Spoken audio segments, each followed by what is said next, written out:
The first time my mother handed my inheritance to my brother, I spent 6 years trying to get it back.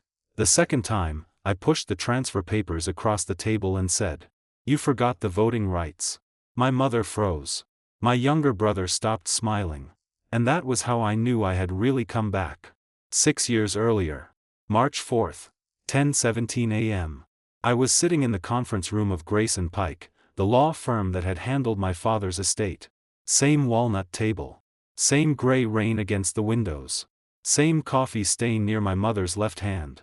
Same sealed envelope containing the last decision my father, Thomas Langford, had ever made. 3 weeks earlier, he had died from an aortic rupture at 62. In my first life, that death felt like the worst thing that could happen to our family. I had been wrong. My name is Micah Langford. At 34, I was Chief Operating Officer of Langford Infrastructure Group, a regional civil construction company my father started with 1 excavator and 4 employees. By the year he died, we had 1,100 workers, state highway contracts, municipal water projects, 2 aggregate yards, and almost $400 million in annual revenue. My father built the company. I spent 12 years making it function at that size. My brother, Travis, spent 6 years learning how to look like the person who had. He was 30. Good-looking. Charismatic. Excellent with bankers, politicians, developers, and cameras. He could walk into a groundbreaking ceremony knowing nobody and leave with 3 invitations to dinner. My father used to say Travis opened doors and I made sure there was a building behind them. I had thought that meant he understood our value equally. Then the will was read. Estate attorney Helen Ward adjusted her glasses. Thomas's voting shares in Langford Infrastructure Holdings are distributed as follows. I already knew every word. I had heard them once before. 51% to Micah Langford. My mother's fingers tightened around her coffee cup. 20% to Evelyn Langford. Her share. 19% to Travis Langford. Travis leaned back. The remaining 10% will remain in the Employee Continuity Trust under the existing trust agreement. Control. My father had left it to me. Not because he loved me more. Not because Travis was disowned. Because Langford Infrastructure carried bonded public contracts, complex credit facilities, union obligations, environmental permits, and more than $1 billion in active project exposure. My father believed control should go to the son who actually knew what all those things meant. In my first life, I had been relieved. For about 4 minutes. Then my mother cried. Not loudly. That would have been easier. She simply stared at the table and whispered. He did this while he was sick. Helen said, Thomas executed this version 11 months ago. He wasn't himself. He passed 2 independent capacity reviews. Travis touched her arm. Mom, leave it. Exactly the same.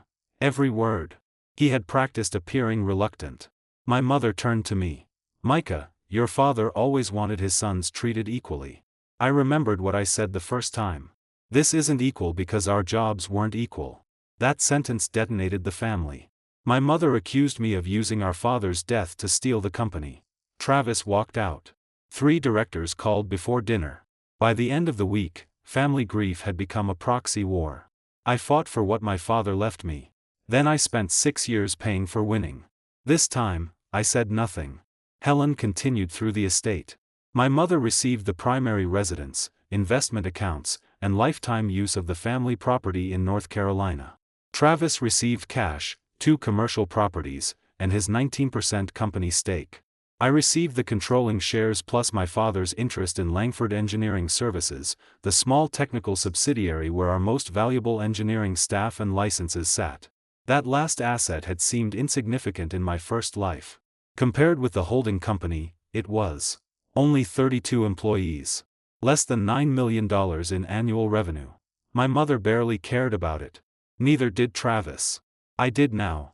Because I remembered what happened 11 days after this meeting. At 6:40 on a Friday morning, the State Transportation Authority would suspend work on the Bellwether bypass. At 9:15, our senior lender would freeze the next construction draw. By noon, Langford Infrastructure would discover that 3 batches of anchoring assemblies installed beneath the northern retaining system did not match the certified procurement specification submitted to the state. The supplier substitution had saved the company $3.8 million. It would eventually cost more than $60 My father had never approved it. I had never approved it. Travis had.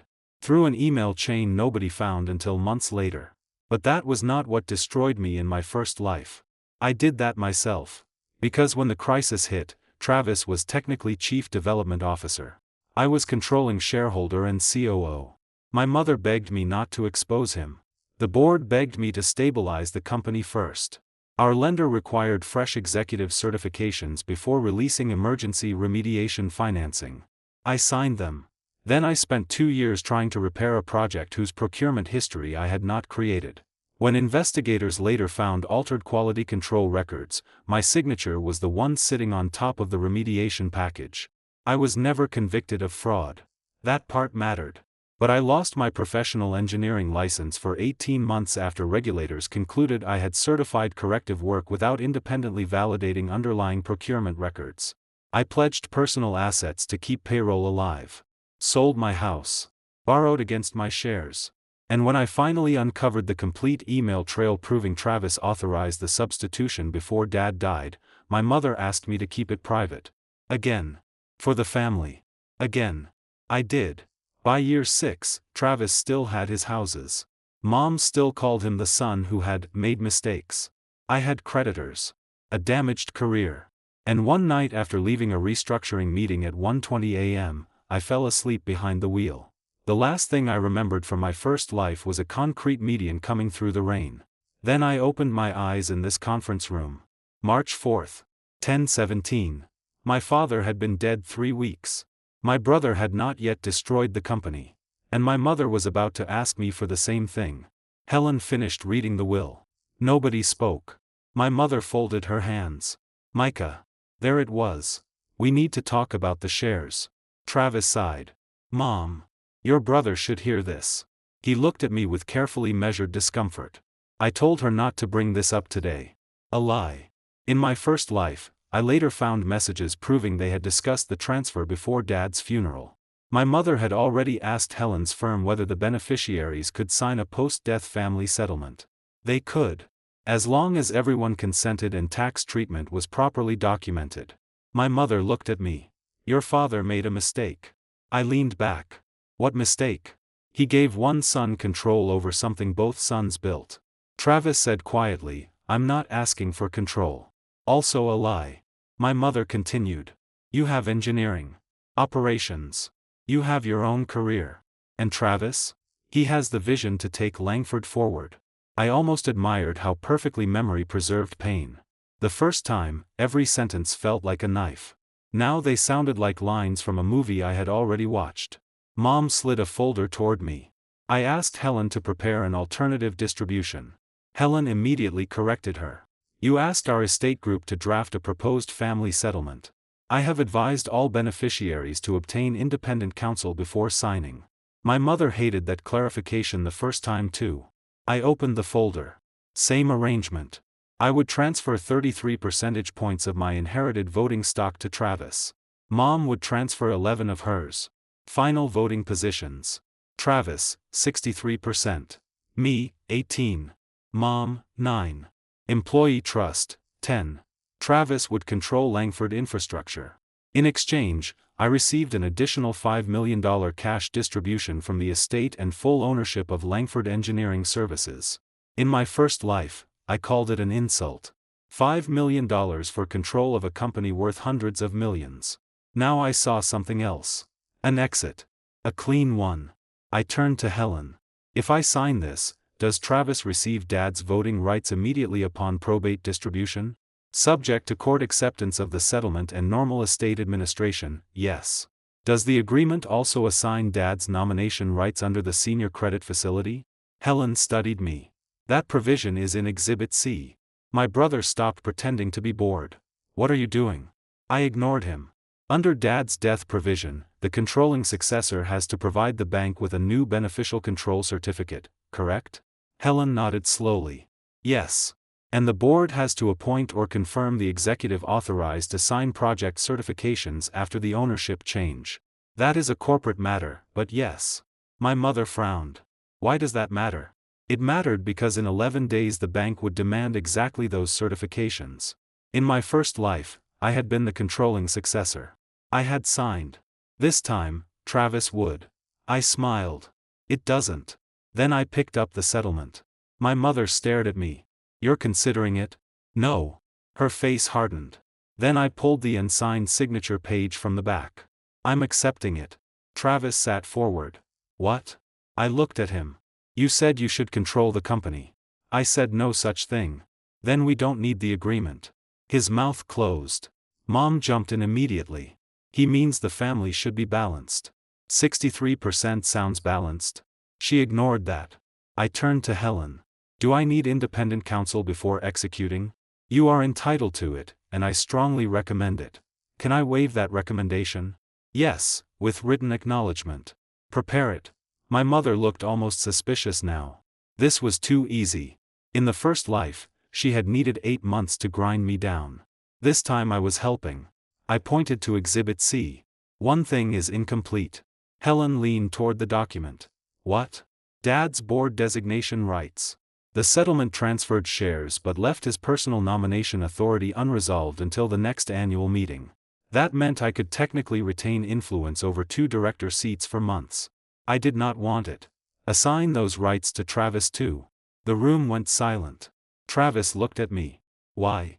Because if you're controlling the company, you should actually control it. My mother said, Micah, nobody is trying to remove you. I know. Then why are you acting like this? Like what? Like you don't care. That was the first thing she got right. I cared about exactly the right things now. My professional license. My technical company. My own cash. My signature. And the 11 days between that conference room and the first regulatory notice. I looked at Travis. You want Langford? He hesitated. Then stopped pretending. Yes. Then take all of it. His expression slowly changed. Victory. He still thought that was what I had handed him. Helen said she needed several hours to revise the documents and urged all of us not to execute until we had reviewed the tax and governance consequences. I agreed. I was in no hurry. The clock had already started. As we stood to leave, my mother touched my arm. You're doing the right thing. In my first life, I had spent 6 years begging her to say that. Now it nearly made me laugh. I know. Travis followed her toward the door. Then turned back. Micah. What? No hard feelings? I looked at my younger brother. 11 days from now, he would receive the first call about the bellwether anchors. Soon after that, the bank would ask the new controlling shareholder what he intended to do.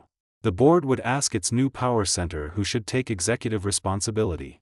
And because I had no intention of helping him hide behind me this time, Travis would finally get everything he believed Dad should have left him. The shares. The board. The authority. The signatures. I smiled. None at all. That afternoon, I made 3 calls.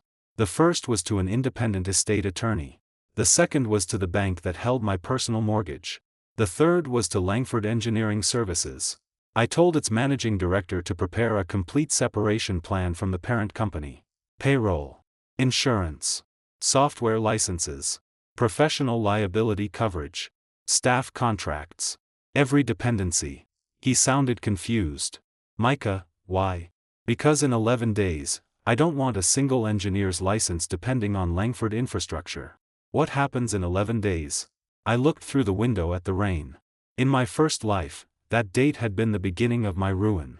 This time, it belonged to someone else. You'll know when Travis does. The revised family settlement arrived at 8:06 the next morning. Helen Ward had done exactly what I asked. Travis would receive the voting shares. My father's temporary board designation rights would transfer with them. Any authority attached specifically to the controlling successor position under the company's senior credit agreement would pass to him once the estate distribution became effective. I would receive 18% of Langford Infrastructure Holdings, $5 million from the estate, and 100% of Langford Engineering Services. My mother called before I finished reading. Did you get it? Yes. Are you still comfortable? The first time through this life, nobody had asked whether I was comfortable. They had asked whether I could be reasonable. That was different. I am. She was quiet for half a second. Then relief entered her voice. Good. Not grief. Not concern that Dad's plan was being dismantled. Relief. I remembered resenting that for years. Now it was useful. Travis is relieved too, she said. I'm sure. He was worried this would divide the family. I looked at the transfer document. Nothing divided a family quite like giving one child exactly what he wanted and asking the other to call it peace. Won't happen. Mom softened. I knew you'd understand eventually. Eventually. In my first life, eventually had cost me 8 months of lawyers, board fights, and dinners where my mother cried until I looked cruel for defending the structure Dad intentionally built. This time, it took 1 day. I signed at 10:22 a.m. Independent counsel witnessed it. Helen's firm filed the family settlement with probate. Travis signed 11 minutes later. My mother signed last. By noon, the shape of my future had changed. Or maybe it had returned to me. At 1 o'clock, I called Leonard Shaw, managing director of Langford Engineering Services. He was 57, licensed in 4 states, and had worked for Dad longer than I had. In my first life, Leonard resigned 18 months after Bellwether collapsed into litigation. Not because of fraud. Because he refused to keep stamping remediation packages while corporate leadership treated engineering review like an obstacle to financing. I had begged him to stay. He didn't. This time, I met him before anything went wrong. We sat in the engineering subsidiary's cramped conference room above a testing laboratory. Leonard closed the door. You said separation plan. Yes. From parent? Yes. You realize parent owns us. Not after probate. He stared at me. What changed? I'm taking full ownership under the estate settlement. And Langford Infrastructure? Travis controls it. Leonard said nothing for several seconds. Then. Your father wanted you to control the group. I know. And you gave it away. I transferred it. That is giving it away with stationery. I almost laughed. Probably. Why? I could not tell him I had died once already. So I gave him a version that was both incomplete and true. Because I don't want engineering exposed to decisions it doesn't control. That has always been true. Yes. What's different now? Ownership. Leonard leaned back. You know something. I know the parent company depends too heavily on informal cross-support. That was undeniable.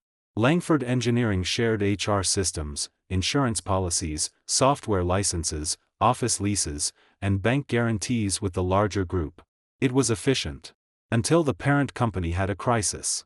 Then efficiency became contagion. I opened my notebook. I want separate payroll by next Friday. His eyebrows rose. That fast? Yes. Independent professional liability policy? Yes. Separate document management environment? Yes. That takes longer. Start it. Bank account? Already being opened. He stared at me. You're preparing for something. I'm preparing for independence. That answer did not satisfy him. It did not need to. The important part was getting him moving before March 15th. In my first life, Bellwether hit on March 15th. The date was carved into me. March 15th, 6:40 a.m. The state inspector called our project executive. At 7:10, photographs reached corporate. At 8:02, Dad's old chief counsel told me we had a documentation discrepancy. By lunch, I knew it was worse. By dinner, my mother knew Travis had approved the supplier substitution. By midnight, she was asking me not to say that publicly. This time, I spent the 11 days doing things nobody noticed. I removed my personal guarantee from a revolving equipment facility that had no business carrying it after my father's estate distributed sufficient collateral. I moved my professional engineering license off the parent company's corporate authorization listing. Not resigned. Not hidden. Just correctly aligned with the subsidiary I would own. I instructed Leonard that no Langford Engineering employee could stamp, certify, or sign work for the parent without a written engagement defining scope and reliance materials. In my first life, we had treated the companies like one organism. Engineers answered calls from construction executives. Corporate attorneys emailed forms asking for a stamp. People signed because everyone had the same surname on the building. Not this time. I also requested copies of every active project certification carrying my personal signature. There were 42. 41 were clean. The 42nd was Bellwether. My signature appeared on the original retaining wall design package. That was fine. The design itself was fine. The problem came later. Construction procurement had substituted anchor assemblies from a different manufacturer. That substitution required engineering review. I had never signed one. In my first life, I did not realize that immediately because the crisis moved too fast. This time, I knew exactly what to ask for. Send me every approved substitution request on Bellwether North retaining, I told Leonard. He pulled the file. 3 documented substitutions. Drainage fabric. Fastener coating. A temporary formwork system. No anchors. Anything pending? I asked. No. Any field requests? He searched. Nothing in engineering. Good. That gave me my boundary. Whatever Travis had approved had happened outside the technical process. I printed the report and had Leonard sign the retrieval record. Not because I wanted to trap my brother. Because 6 years earlier, the absence of that clean line had nearly ruined me. March 14th arrived. My mother hosted dinner. She wanted the family together before the estate transfer became formally effective the next morning. Travis brought champagne. I almost admired the timing. To Dad, he said. We raised glasses. Then my mother smiled at him. And to the next chapter. Travis tried to look humble. He failed. Nothing really changes. I looked at him. Control changes. On paper. No. In reality. Mom sighed. Micah. What? Must everything sound like a board meeting? Tonight? Yes. Travis leaned back. I'm not replacing you. You're controlling shareholder. You're still COO. That was the part they had not understood. I'm resigning. The room went silent. Mom lowered her glass. What? Effective tomorrow. Travis stared at me. You never said that. You never asked. You're chief operating officer. Until tomorrow. Mom's face tightened. This is punishment. No. Then what is it? You wanted Travis to control the company. He can control it with you operating it. I almost laughed. There was the plan. Travis gets authority. I keep responsibility. Exactly like my first life. No. My mother looked genuinely shocked. You would walk away from everything your father built? I'm not walking away from engineering. That little consulting company? Leonard would have loved hearing that. Yes. Micah, don't be childish. I looked at Travis. He had stopped smiling. What did you think 63% meant? He answered carefully. Strategic control. Then be strategic. I'm not an operations guy. I know. You've run the company for years. Yes. Then stay. No.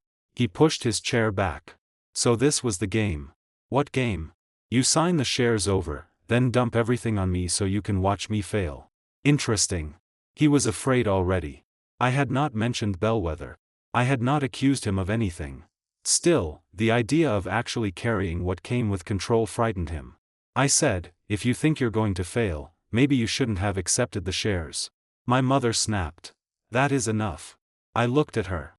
No, this is exactly enough. Dad separated ownership based on responsibility. You both changed the ownership. Fine. Responsibility changes too. Travis said, the board won't accept your resignation. They don't have to like it. You have a contract. With 30 days notice. You said effective tomorrow. As active COO. I'll use accrued leave during notice and remain available only for documented transition questions. His face changed. He finally understood I had prepared this. How long have you been planning that? Since the settlement. That answer was true in this life. Mom stood. You promised there would be no hard feelings. There aren't. You call this no hard feelings? Yes. I stood too. I'm not suing. I'm not challenging probate. I'm not organizing directors against Travis. I gave him more authority than your draft did. Then why leave? Because if he owns the decision, he owns the consequences.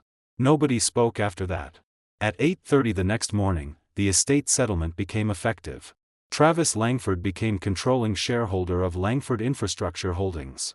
At 8:45, my COO resignation was delivered to the board.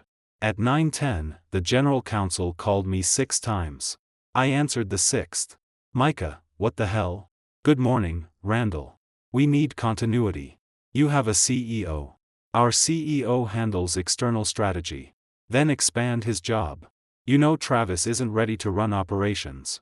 I looked at my father's old office across the hall. Dad did. Silence. That sentence ended the call. March 15th. 6:38 the next morning. 2 minutes earlier than I remembered. My phone rang. I was already awake. Leonard's name appeared on the screen. I answered. Bellwether? Silence. Then. How did you know? I looked at the clock. 6:39. Some things had changed. Not everything. What happened? State inspector pulled anchor documentation. Installed assemblies don't match the certified submittal. How many? Unknown. Engineering approval? None. Any Langford engineering stamp on the substitution? No. Good. Leonard sounded stunned. Good? For us. What do I do? Preserve every design record. No one edits metadata. No one signs a retrospective approval. No verbal opinions. Parent is already asking for somebody to review field equivalency. Written engagement only. They're going to lose their minds. Let them. At 6:47, Travis called. I watched his name flash. Once. Twice. 3 times. Then a text appeared. Call me now. Emergency. In my first life, I had been in my truck before 7. At Bellwether before 8. By noon, the entire company had started looking at me to solve something I did not create. This time, I made coffee. At 6:55, he called again. I answered. Morning. Where are you? Home. Get to Bellwether. No. What? You're controlling shareholder. This is not about shares. It will be. Micah, the state says the anchors may not match spec.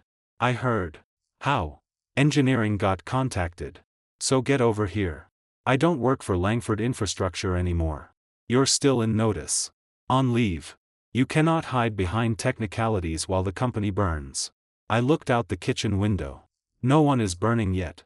This could stop the project. Yes. We need your stamp. There it was. The sentence that ruined my first life. I set down the coffee. For what? To certify the substitute anchors are structurally equivalent while we locate the procurement file. No. You haven't even reviewed them. Exactly. Silence. Then Travis lowered his voice. Micah, don't do this. I'm not doing anything. You know what I mean. Yes. In my first life, I had signed because the bank needed confidence. Because payroll was coming. Because my mother cried. Because Travis promised he only approved the substitution after procurement told him engineering had cleared it.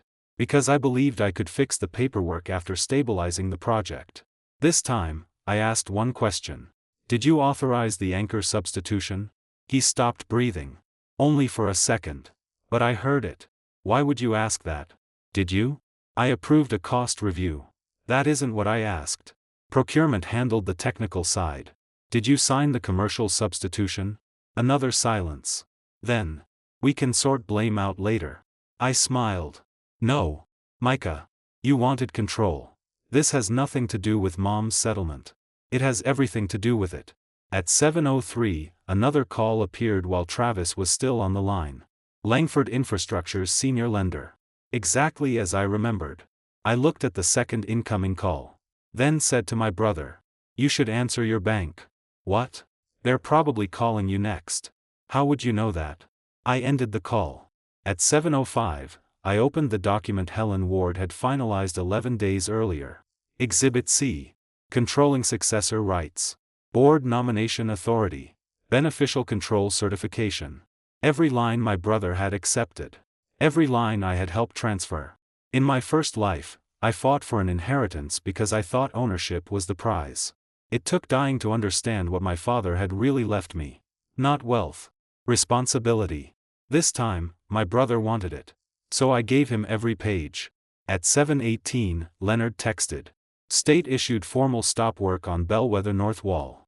2 minutes later. Parent council asking whether you'll join emergency call. I typed back. Only as owner of Langford Engineering Services. Send engagement terms first. Then I turned my phone face down. The first crack had opened. And for the first time in either life, I was standing on the right side of it. By 8 o'clock that morning, the Bellwether bypass had become the only thing anyone at Langford Infrastructure wanted to talk about. The State Transportation Authority had stopped work on the North Retaining System. Not the entire bypass. Not every Langford project. One section. But that section sat on the critical path for a public contract carrying liquidated damages, performance bond exposure, and enough political attention to make every executive nervous. In my first life, I treated that stop work order like an explosion. This time, I treated it like a document. At 8:14, Langford Engineering received the parent company's formal request for emergency technical review. Leonard Shaw forwarded it to me. Scope requested: determine whether installed anchor assemblies may remain in place pending full material certification. I called him. Do we have manufacturer records? Not yet. Mill certificates? No. Load test data? No. Approved shop drawing? For the specified assembly. Not the installed one. Then we cannot answer their question. That's what I told Randall. And? He says the bank needs a preliminary letter today. Of course it did. The lender did not care whether the anchors were good or bad in some philosophical sense. It cared whether an unknown technical problem might become a material contract default. What exactly does Randall want? A letter saying there is no present evidence the installed system is structurally deficient. I laughed. Leonard did not. That sentence is technically true, he said. So is, there is no present evidence it is compliant. Exactly. Send the second sentence too. He's going to hate that. He can hate it in writing. At 8:32, Travis called. I declined. At 8:34, Mom called. I let that one go too. At 8:41, Randall Pierce, Langford Infrastructure's general counsel, emailed me directly. Micah, this is not the time to create artificial corporate separation. Engineering has always supported parent projects. We need continuity. I read it twice. Artificial. That was how people described boundaries when boundaries became inconvenient. I replied. Langford Engineering will support any project under a written scope, complete reliance package, and appropriate professional review. We will not issue preliminary assurances without underlying technical records. He answered in less than 2 minutes. That will take days. I wrote. Then it takes days. In my first life, I had spent the morning calling suppliers, project managers, insurers, and state engineers before I understood what had actually been installed. I had confused movement with control. This time, I waited for evidence. At 9:03, the senior lender held its emergency call. I knew because Travis sent me the meeting link. No message. Just the invitation. I did not join. At 9:17, he called again. This time I answered. You need to be on this call. No. The bank is asking operational questions. You control the company. I don't know the answer to half of them. That sounds like a problem. Stop doing this. Doing what? Acting like you're enjoying it. I looked at the rain outside my office. I was not enjoying it. I was remembering too much. The first time, this was the morning I became afraid payroll might fail. The morning I started signing documents faster than I could read them. The morning Travis learned panic could make me carry his decisions. I'm not enjoying anything, I said. Then help. I am helping. How? Engineering is reviewing what engineering actually controls. That's not what I mean. I know. He lowered his voice. The bank wants a beneficial control certificate by noon. That belongs to you. They also want the controlling shareholder to certify that no undisclosed material compliance issue existed at the time of succession. I stopped. That part one remembered. Not the exact wording, but the effect. In my first life, I had signed the certificate the same day. At the time, I genuinely believed Bellwether was an isolated field procurement problem discovered after my father's death. Later, regulators argued I should have investigated more thoroughly before making broad representations. That certificate did not cost me my license by itself. It became one more piece of the structure I built around a crisis I had not created. I asked, "What are you going to certify?" Travis sounded angry. "That's why I need you." "No. That is exactly why you do not. You know the company better than anyone. And you wanted control anyway. Micah. Ask counsel what the certificate legally requires. Ask the project team what they know. Ask yourself what you approved." Silence. Then. "What are you implying?" "Nothing. You keep asking about that substitution. Because it exists. You know something I don't." That was true. But not in any way I could explain. I knew his email chain would eventually be found. I knew one message said, "If engineering hasn't objected by Friday, use the alternate. We cannot eat another 3-week lead time. In my first life, Travis claimed he thought procurement had already sent the substitution package for technical review. Procurement claimed Travis knew it had not. The truth sat in messages neither of them expected anyone to retrieve after Dad died. I said, if you authorized something, disclose it. That sounds like an accusation. It's advice. You think Dad gave you control because you were smarter than me? No. Then why? Because he knew which one of us read what he signed. I ended the call. At 10:12, the state requested full procurement records for every anchor assembly installed on the Bellwether North Wall. At 10:40, the bonding company issued a reservation of rights notice. Not a claim. Not cancellation. A notice. They wanted to know whether the stop work arose from defective material, undisclosed substitution, design error, or ordinary documentation failure. At 11:05, Langford Infrastructure's board scheduled an emergency meeting for 1 o'clock. At 11:17, my mother finally got me. Micah, what are you doing? Working. Travis is drowning. He's been controlling shareholder for 2 days. That is not enough time to learn a $400 million company. I leaned back. Then maybe taking control was a bad idea. Her voice hardened. Do not punish your brother because your fathers will upset you. There it was. Even now, the problem was somehow my feelings.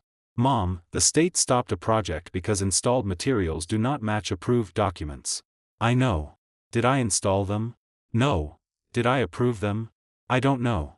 I didn't. She paused. How can you be so sure? Because I had already lived through the investigation. Instead I said, I pulled engineering's records. You could still help. I am. Travis says you won't join the bank call. I don't represent the borrower. You represented this family yesterday. That sentence almost made me angry. Almost. Then I remembered where anger took me last time. Mom, you wanted Travis to inherit control. I wanted both my sons treated fairly. No. You wanted him to have the shares and me to keep doing the job. That is not fair. It is exactly what you are asking for now. Silence. Then she said, softer, he needs you. In my first life, that sentence worked every time. This time, I asked, did he tell you whether he approved the anchor substitution? She stopped breathing. Only for a moment. But I heard it. Why are you asking me that? Because you knew. Not everything. But enough. That realization came back from my first life with uncomfortable clarity. My mother had known before I did that Travis signed the commercial approval. Maybe not that the technical review was missing. Maybe not that records had been altered afterward. But she knew he was connected. Mom. He said procurement brought him a cost-saving option. When? I don't remember. You do. Micah, don't interrogate me. When? A long pause. Last summer. There it was. 9 months before Dad died. What did Travis tell you? That the alternate supplier could save money and protect schedule. Did he say engineering approved it? He said they were handling the technical review. Not approved. Handling. A beautiful word. Soft enough to hide anything. I asked, did Dad know? No. The answer came too fast. That mattered more. Why not? Because he was already sick. Dad had been sick. He had not been incapable. He was still chairman. I know. Then why didn't Travis tell him? Because your father would have overreacted. I closed my eyes. There was the family logic in one sentence. Dad would have asked inconvenient questions. So they protected him from the decision. Now they wanted me to protect Travis from the consequences. Mom, tell Travis exactly what you just told me. What? That you knew about the supplier change. I didn't know the details. Then say that too. Why? Because counsel is going to ask who knew what and when. Her voice sharpened. You're making this sound criminal. I'm making it sound documented. She went silent. I continued. Do not delete messages. Do not call procurement and ask them to clean up anything. Do not tell anyone what story to use. I would never. In my first life, she had not personally altered a record. She had done something quieter. Called Travis. Called me. Called Dad's former counsel. Tried to get everyone aligned before investigators arrived. She called it protecting the family. Regulators called it witness coordination. Nothing criminal came from it. It made everything worse. I mean it, I said. I heard you. At 1 o'clock, the board met. I received an invitation because I still owned 18%. I joined this time. Not as COO. As shareholder and owner of the engineering company they were about to depend on. Travis sat at the head of the table. My father's seat. That image hurt more than I expected. Randall summarized the crisis. 38 anchor assemblies had been identified as potentially non-conforming. The state was testing whether removal would be required. The contractor's procurement records referenced a supplier substitution authorization. No corresponding engineering approval had yet been found. The bank had temporarily withheld a $22 million project draw pending a remediation plan and governance certification. Then Randall said, "We need a designated executive to lead bellwether response." Every face turned toward me. Old instinct moved before thought. Stand up. Take it. Fix it. I let the instinct pass. Travis noticed. "So," he said, "you're really going to sit there?" "Yes." The board chair, Margaret Sloan, looked at him. "Travis, you are controlling shareholder and chief development officer. The board needs to know whether you intend to assume executive responsibility or recommend someone else." His face changed. "Not much. Enough. Micah has 12 years of operating experience." Margaret said. Micah resigned. "He can withdraw it." Nobody looked at me this time. Good. Travis finally asked the question he should have asked before he accepted 63%. "What exactly did Dad leave me?" The room went still. He meant the shares. The bank obligations. The board authority. The projects. The problems. All of it. I answered calmly. "Control." He stared at me. "And?" I thought about the concrete median from my first life. The debt. The lost license. The years spent protecting him from a decision he had made. Then I said, "Everything that comes with it." At 2:18, the board appointed Travis interim executive lead for the bellwether response. At 2:46, outside counsel instructed him to preserve all communications concerning the anchor supplier. At 3:09, the company's e-discovery vendor began collecting his mailbox. I knew what they were going to find. This time, I did not have to find it for them. The e-discovery vendor found Travis's email at 4:38 the next morning. Not the one I remembered. An earlier one. That changed more than I expected. I was at Langford Engineering when Leonard Shaw walked into my office holding his tablet. "Parent counsel wants us on a privilege call." "For what?" "Bellwether." "Technical?" "No." That got my attention. I joined from our conference room.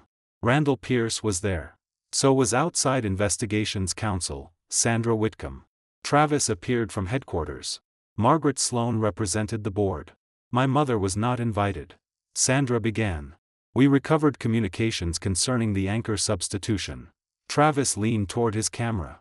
"We've already established procurement brought me the alternate." Sandra ignored the framing. She shared an email dated June 18 of the previous year. From Bellwether Procurement Director Austin Kerr. To Travis. Subject. North Wall Anchor Alternate, Commercial Approval. Austin wrote that the specified manufacturer had increased lead time by approximately 21 days. A lower-cost supplier claimed it could meet dimensional requirements and deliver immediately. Estimated savings.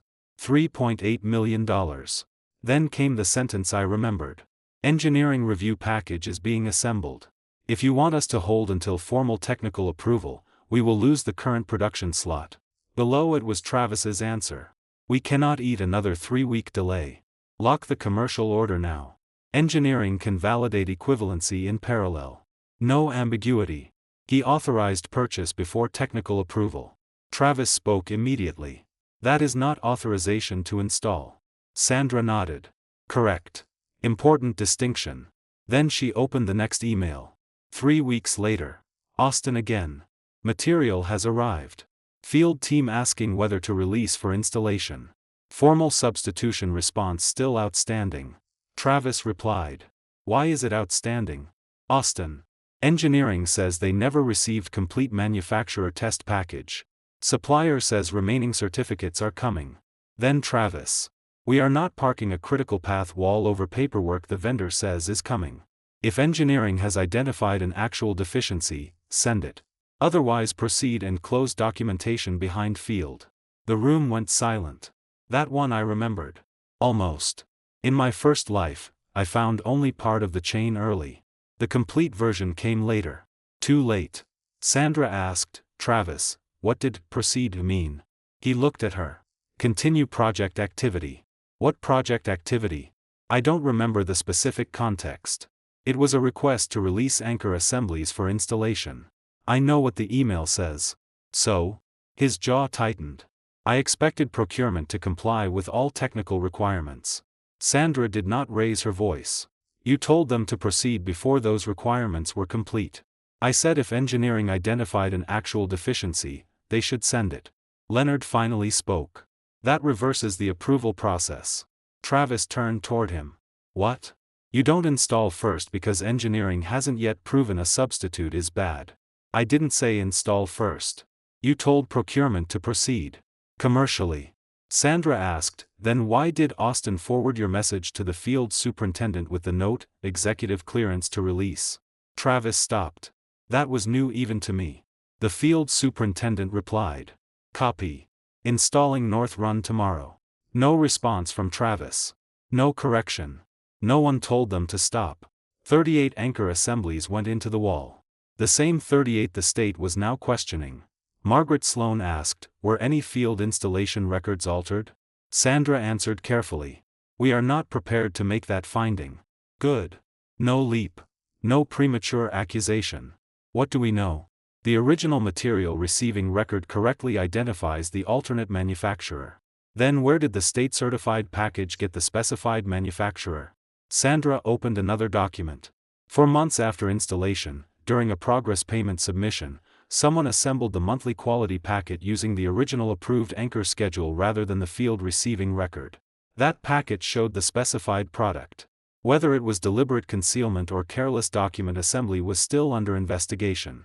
More importantly, Micah, me, had never signed it. The certification belonged to the project quality manager and project executive.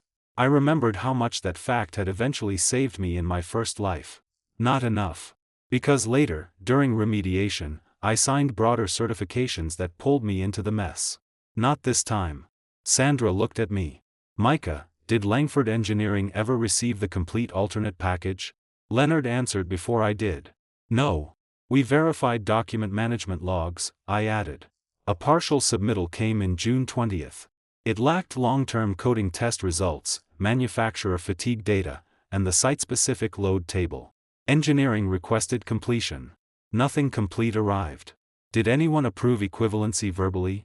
No. Could an engineer have done so outside the system? Leonard's face hardened. Not legitimately. Sandra nodded. Thank you. Then she said something I had not expected. There is another document. She opened an email from my father. 9 months before the bellwether substitution. 3 months before his illness became obvious. Subject. Procurement discipline.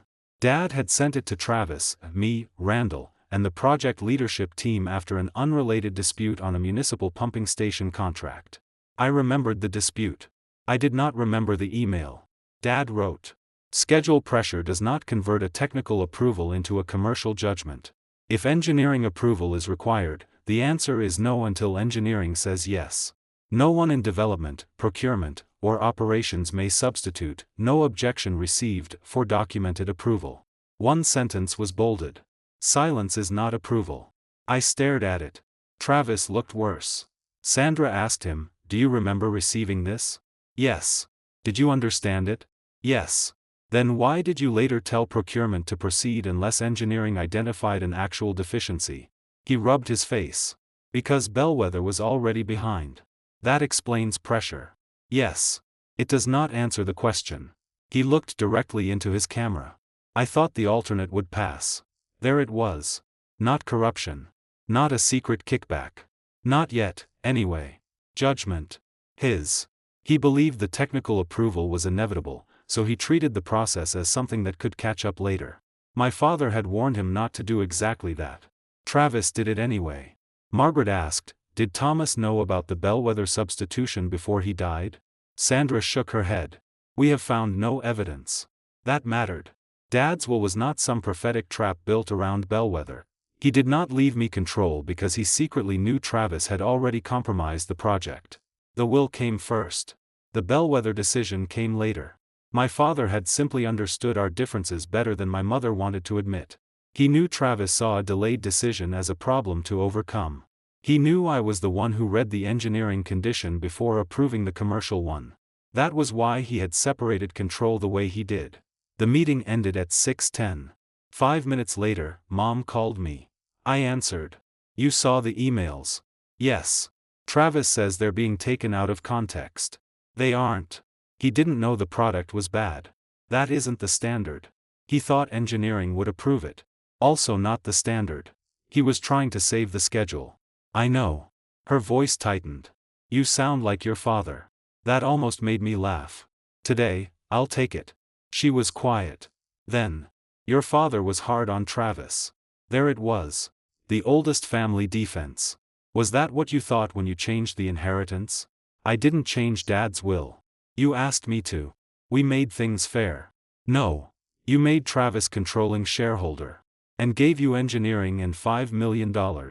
Because you thought I could keep operating the company afterward." She did not answer. I continued. "You didn't want equal responsibility. You wanted equal recognition." "That isn't true." "Then why were you angry when I resigned?" Silence. Because that was the part she could not explain cleanly. If the settlement were truly about correcting Dad's unfairness, Travis inheriting both authority and responsibility should have been the obvious result. Instead, Mom expected him to receive Dad's chair while I kept carrying Dad's load. She said, "Your brother has strengths you never respected." "I respect plenty of them. He brought in half our development pipeline." "Yes. He built political relationships your father couldn't." "Yes. He helped turn Langford into a company people outside the state knew." "Yes." My agreement frustrated her more than resistance. "Then why are you doing this?" "Because those strengths don't make him qualified to sign engineering certifications." "No one said they did. You asked me to keep doing his operating job after giving him control. I asked you to work with your brother." "No." I looked at Dad's old procurement email still open on my second monitor. "You asked me to make his strengths count and absorb his weaknesses." Mom went quiet. In my first life, I had never put it that clearly. Maybe because I had not understood it myself. She said, "Families do that for each other. Sometimes. Until one person's weakness became another person's signature." I asked, "Did Dad ever talk to you about that procurement email?" A pause. "What email?" "The one Sandra found." Silence is not approval. Another pause. Longer. "Yes. There it was." "When?" "After the pumping station dispute." "What did he say?" "That Travis was becoming too comfortable pushing decisions before the technical teams finished." My hand tightened around the phone. "You knew that." "It was one disagreement. Dad thought it mattered enough to send a company-wide instruction." "He was angry." "Did he say anything about succession?" Mom did not answer. My heartbeat changed. "Mom." "He said you understood consequence better." For a second, the room around me seemed quieter. "What exactly did he say?" "I don't remember every word." "Try." Her voice softened. "He said Travis wanted the right to make decisions before he understood what it meant to own them." There it was. My father had seen the problem. Not bellwether. The pattern. "And me?" Mom sighed. "He said you were too cautious sometimes." That sounded like Dad. "But?" "He said when you signed something, you knew it could follow you home." I sat there staring at nothing. In my first life, I spent years believing Dad's will had been one final expression of favoritism my mother and brother corrected. That was the story Mom told. That was the story Travis believed. It was not true. Dad had made a governance decision. He had matched control to the son he believed understood liability. Mom knew. And she still asked me to undo it.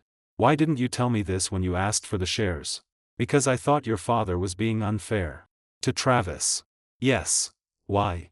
"Because people never let him grow into responsibility." I almost laughed.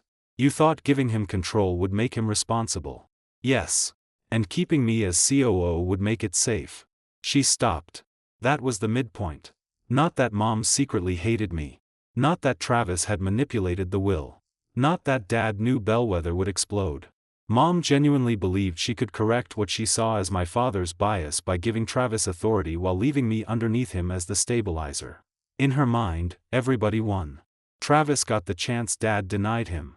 I kept the work I was good at. The company kept functioning. She never asked what happened if Travis's first real exercise of control created a consequence I refused to absorb. Now she knew. I said, Dad wasn't denying him responsibility. Mom whispered, I know. He was deciding who should carry it. Yes. And you overruled him. I thought I was helping both of you. That did not make her malicious. It did not make her right. Before either of us could say more, another call came in. Leonard. I told Mom I had to go. He answered before the first ring finished. State test results. My chest tightened. How bad? The alternate anchors meet ultimate load. I stopped. What? They're not structurally defective. That changed everything. Say it again. They passed destructive load above required capacity. Relief hit first. Then caution. Coating? That's the problem. The specified system required a particular corrosion protection classification because part of the retaining structure sat in aggressive groundwater conditions. The alternate manufacturer's documentation did not establish the same long-term durability. So they might be strong now. Yes. But we can't certify design life. Correct. How much removal? Unknown. This was not a collapsing wall. Not an imminent public safety disaster. The first life had made it feel like one because panic swallowed every distinction. The real problem was compliance and long-term durability. Potentially expensive. Potentially fixable. Still serious. But not the end of the company. Leonard continued. State wants a remediation proposal within 48 hours. Can engineering prepare one? Yes. Written engagement? Parent signed it an hour ago. Good. Who signed? Travis. Of course. The company was finally making him do what ownership required. At 7:25, Randall circulated the first formal board update. The bank would continue withholding the bellwether draw. No cross-default had yet been declared. The bonding company remained reserved but had not suspended bonding capacity on other projects. The state was evaluating supplemental corrosion protection versus partial replacement. The company had a serious problem. Not a death sentence. Then came the final paragraph. Outside counsel had identified a potential governance disclosure issue relating to the beneficial control certificate Travis had not yet signed. Because the procurement emails were now known, counsel advised that any certification would need to disclose the bellwether investigation and his personal involvement in the substitution decision. I read that twice. In my first life, I had signed before the email chain surfaced. This time, Travis had waited one day. That one day changed his options. At 7:31, he called. I answered. His voice was low. Did you know Dad wrote that email? I received it too. I mean, did you remember it? Not until today. That was true. He was quiet. Then. The bank won't take the certificate without disclosure. Sounds right. If I disclose my involvement, they may require me to step out of the remediation. Maybe. If I don't sign, the draw stays frozen. Then you have a decision. His breathing sharpened. You knew something like this would happen. I said nothing. You gave me the shares because you knew. I could not tell him the truth. Not the whole truth. So I gave him the part he could use. I gave you the shares because you wanted Dad's authority. That is not an answer. It is. You set me up. No. I looked at the copy of Dad's email. You already made the decision 9 months before I signed anything. Silence. Then I said. I just stopped standing between you and it. Travis disclosed his involvement to the bank the next morning. Not because he suddenly became brave. Because outside counsel told him the alternative was worse. At 8:03, he signed a revised beneficial control certificate stating that he had participated in the commercial authorization of the bellwether anchor substitution and that the technical adequacy and documentation of the installed assemblies were under investigation. The certificate did not admit fraud. It did not say the anchors were defective. It said what was known. For once, that was enough. The bank accepted the disclosure. Then it refused to release the $22 million draw anyway. Instead, the lender gave Langford Infrastructure 48 hours to provide 3 things: a state-accepted remediation plan, a revised liquidity forecast, and a governance structure that removed Travis from unilateral authority over the bellwether response while his own decision was under investigation. He called me at 8:41. They're treating me like I stole something. No. They're treating you like the executive whose decision is being reviewed. I didn't design the anchors. No. I didn't fabricate them. No. I didn't falsify the quality packet. No evidence you did. Then why should I step aside? Because you approved proceeding before engineering approval. He went quiet. That distinction had become impossible for him to escape. The material might ultimately prove usable. The wall might never move an inch.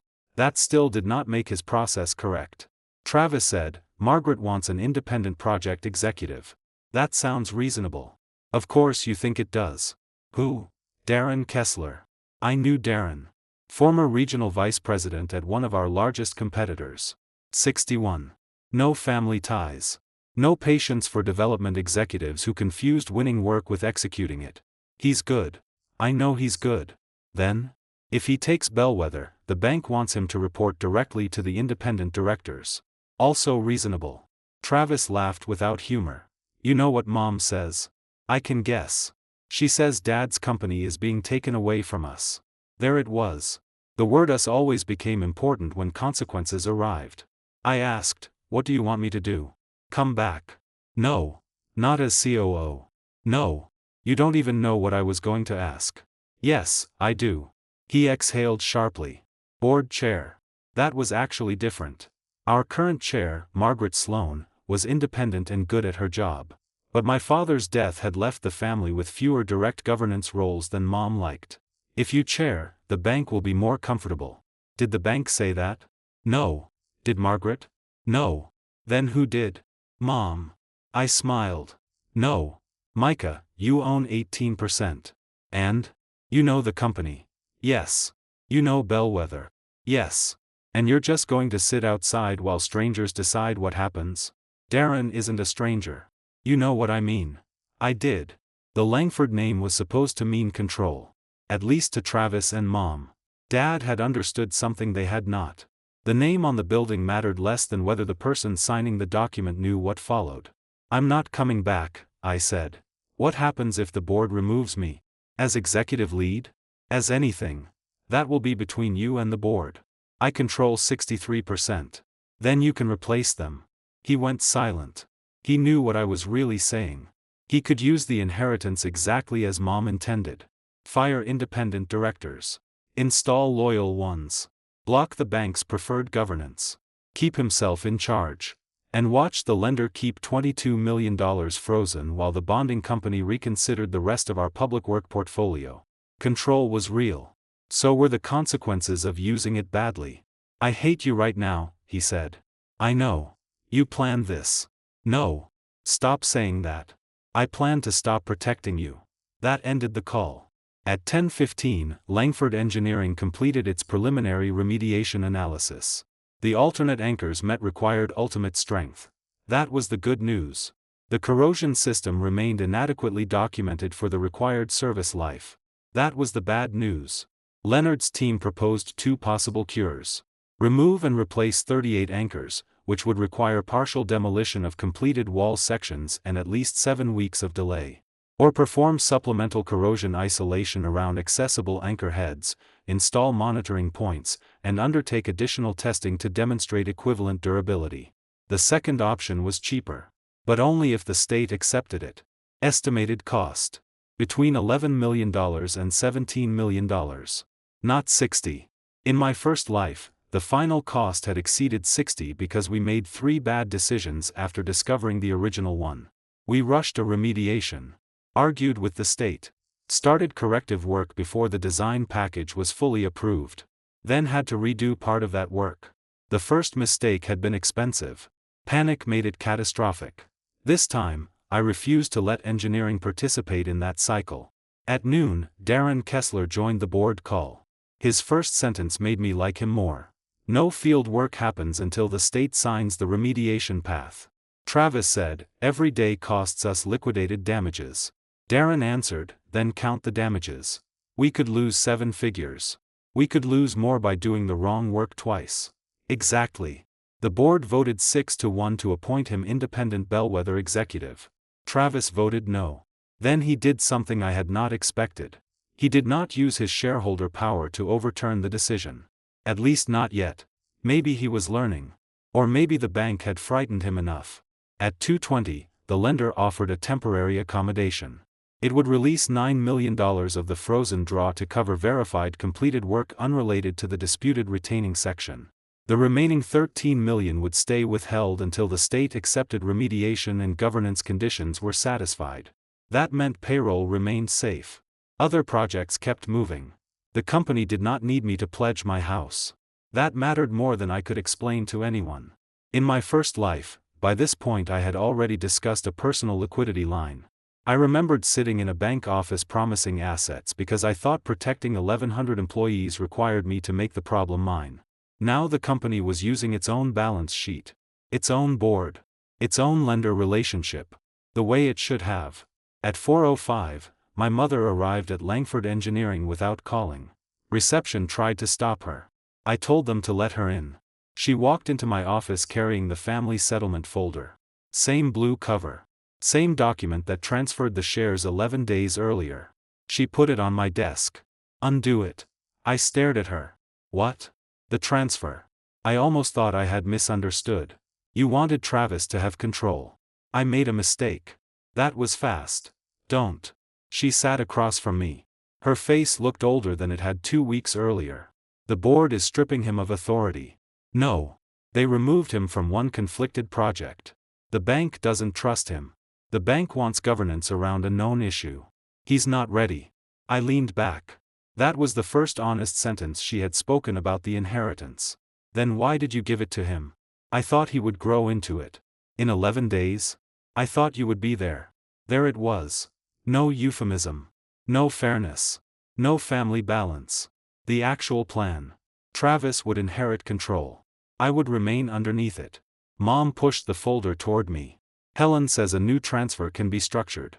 I'm sure it can. Travis can transfer enough voting shares back to restore you to 51%.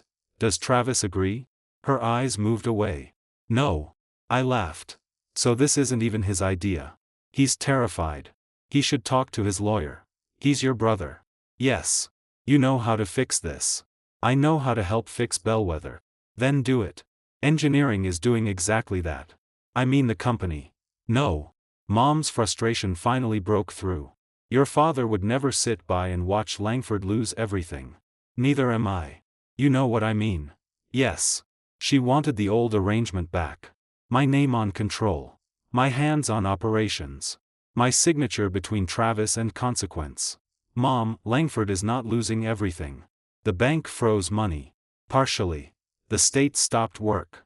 On one section. The bonding company is reviewing us. Yes. This could spread. It could. How are you so calm? Because I had once watched it spread. Because I knew panic could do more damage than the anchors. Because I had already died after spending 6 years believing every emergency required me to sacrifice something. I'm calm because the company has a board, liquidity, insurance, engineers, counsel, and 1,100 employees who know their jobs. It needs leadership. It has leadership. Not Travis. Then maybe Travis should not be CEO. He isn't CEO. She stopped. That was true. Our longtime CEO, Alan Merrick, handled strategic and external leadership, but he had leaned heavily on me for operating execution and Travis for development. Dad's death exposed how much of the company's actual management had been distributed informally across family roles. Mom said, Alan is talking about retiring. I remembered. In my first life, Bellwether accelerated it. What does the board plan to do? Search. Good. She stared at me. You really mean it? Yes. You would let someone outside this family run Dad's company. If they're qualified. Her eyes filled. Then what was all of this for? What? Your father's whole life. I looked at the company photographs on my wall. Bridges. Water plants. Roadways. Survey crews. Engineers. Hundreds of people whose last names were not Langford. For building something that could survive us. Mom started crying. That hurt. It still did. Rebirth had not made me indifferent. It had only taught me that loving my mother did not require signing whatever paper made her stop crying. She whispered, I chose wrong. I waited. About the inheritance. Yes. You could say something. What? That you forgive me. This isn't about forgiveness. It is to me. I'm not angry that you gave Travis the shares. That made her look up. Then what are you angry about? That you thought giving him the shares still entitled you to give him me. She went still. I continued. You thought I would always be available as the mechanism that made his control safe. I didn't think of you that way. No. That's why it was so easy. Her tears fell harder. In my first life, would have moved around the desk. Taken her hand. Promised we would fix it. Then gone back to headquarters and begun carrying the company again. This time, I stayed seated. Not cruel. Just where I belonged. Mom looked at the settlement folder. What am I supposed to do now? Nothing. How can you say that? Let Travis answer for his own decisions. He may lose his position. Maybe. He may lose the company. He owns 63%.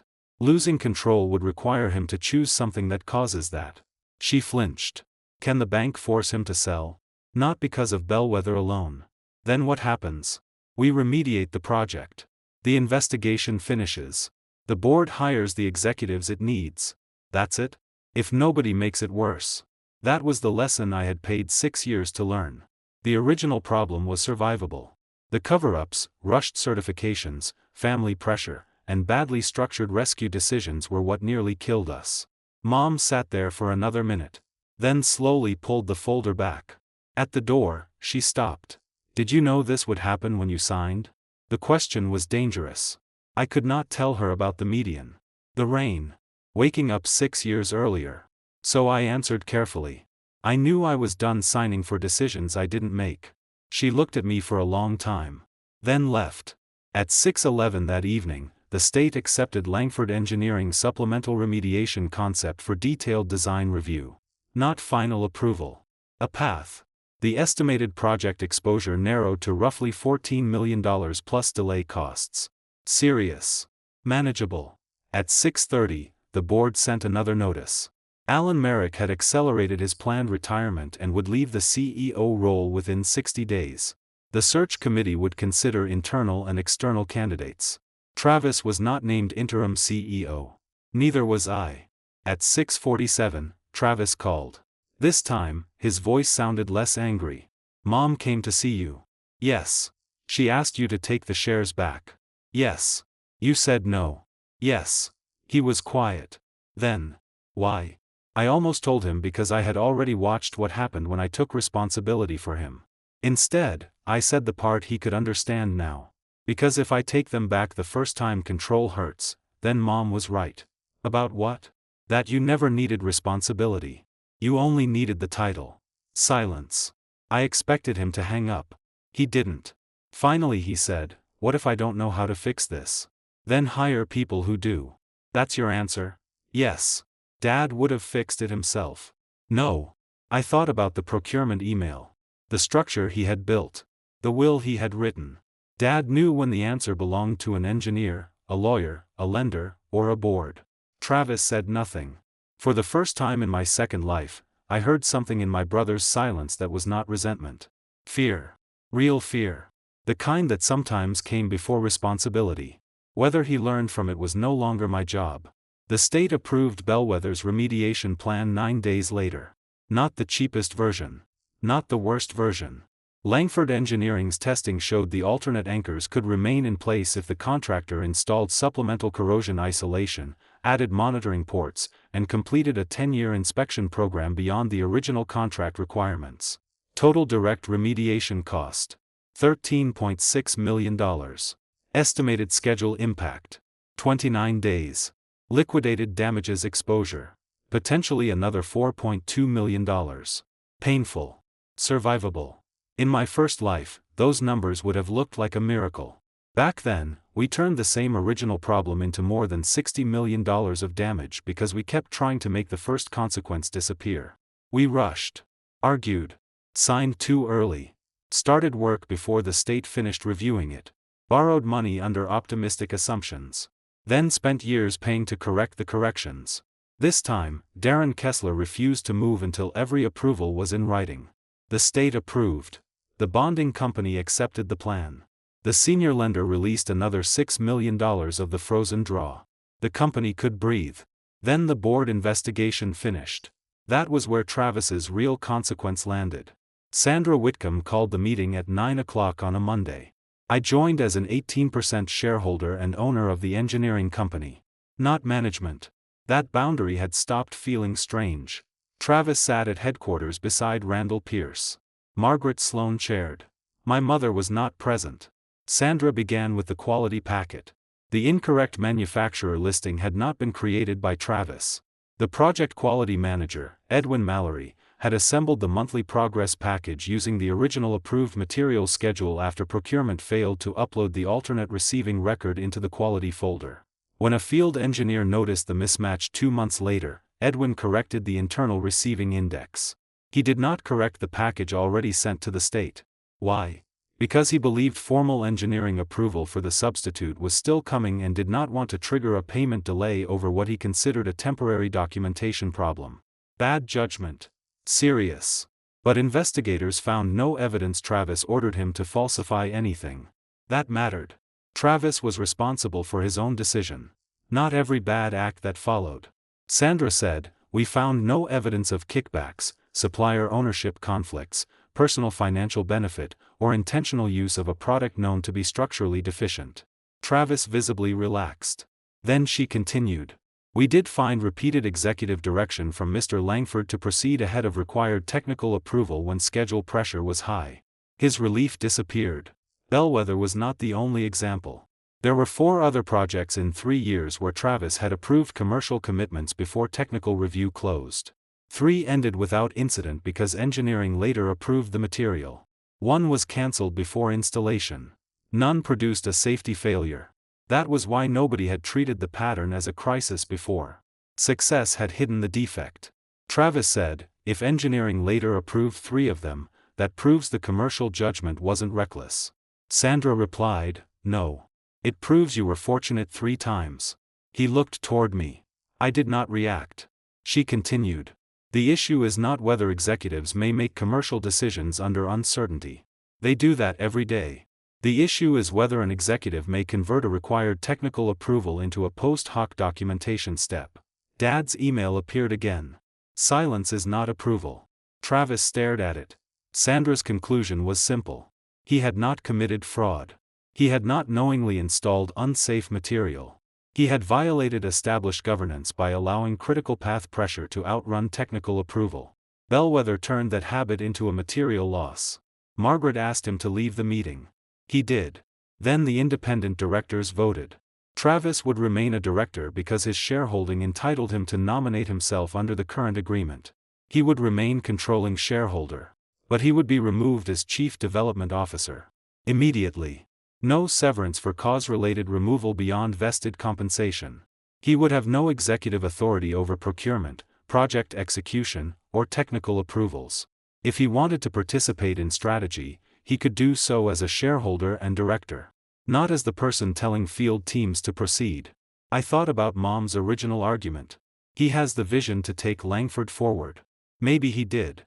But vision no longer came with a purchase order button. The board called him back. Margaret delivered the decision.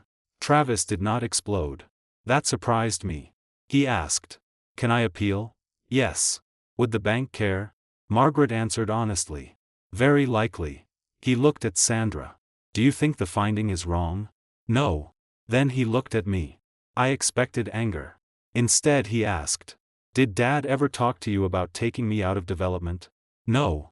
That was true. "Did he think I was bad at it?" "No." "What did he think?" I remembered my father's phrasing. "Dad thought you were very good at making opportunities feel urgent." Travis gave a bitter laugh. "That sounds like him. He also thought urgency made you impatient with Gates." Silence. Then Travis nodded. "Okay. Just that." He did not appeal. For about 3 hours, I thought that might be the largest consequence of the week. Then Petra, "No, different story. Here CFO hasn't named." "We haven't named." "Need fresh existing, maybe no CFO. Introduce CFO June Mercer." Mercer reused. "Let's use Felix Harrow, but Harrow reused." CFO Celeste Quinn, maybe Celeste reused old. Better, CFO Warren Dace. He can be new. Need avoid names in old list? Not too important, but all proper nouns should be fresh within story, not globally perhaps. We'll use Warren Dace. At 2:40, Langford Infrastructure's chief financial officer, Warren Dace, circulated the revised liquidity forecast. Bellwether was manageable operationally. The balance sheet was not as comfortable as everyone assumed. Dad's death had triggered the repayment of a small founder note. 2 expansion projects were consuming cash. The Denver, not reuse. This is construction company. Say, Riverton Water Reclamation Project, maybe new. Let's continue. The Riverton Water Reclamation Project had reached peak working capital demand. And with $13 million of the Bellwether draw still withheld, the lender wanted more equity beneath the company before restoring full availability. Not debt. Equity. $25 million. The board proposed a rights offering to existing shareholders. Every shareholder would receive the right to invest pro rata. Nobody was legally forced to participate. But anyone who declined would be diluted. I read the schedule. My 18% share. $4.5 million. Travis's 63%. $15.75 million. Mom's 9%. $2.25 million. Employee trust. $2.5 million. I leaned back. There it was. The part Mom had never considered when she said control was a gift. Shares did not only receive dividends. Sometimes they got asked to put money back. In my first life, I personally supplied nearly $20 million through a rescue facility and shareholder loan over 2 years. Some of it came from selling assets. Some from borrowing. I did it because I controlled the company and believed 1,100 employees depended on me.